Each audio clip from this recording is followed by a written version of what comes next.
દાહોદના ગરબાડા ખાતે ભીલ સમાજ પંચની એક મહત્વપૂર્ણ બેઠક યોજવામાં આવી છે। ભીલ સમાજમાં આદર્શ લગ્ન બંધારણ અમલમાં મૂકવાનો નિર્ણય લેવામાં આવ્યો છે। સોના ચાંદીના ભાવ વધતા લગ્ન પ્રસંગમાં એક ખર્ચ ઘટાડવા માટેના પગલાં ભરાયા છે। ઘરેણામાં ચાંદી 250 ગ્રામ અને મર્યાદિત સોનું નક્કી થયું છે। ડીજે અને ઠંડા પીણા પર સંપૂર્ણ પ્રતિબંધ મૂકવામાં આવ્યો છે।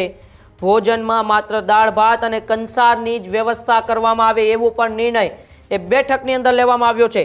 આર્થિક બોજમાંથી મુક્તિ માટે સમાજને એક નવી દિશા મળે, આદિવાસી સમાજમાં સાદગી અને સમાનતાનો એ સંદેશ આપવામાં આવ્યો છે। ઠાકોર સમાજના બંધારણ બાદ એક સમાજ હવે પોતાના બંધારણને લઈને મેદાને આવી રહ્યા છે।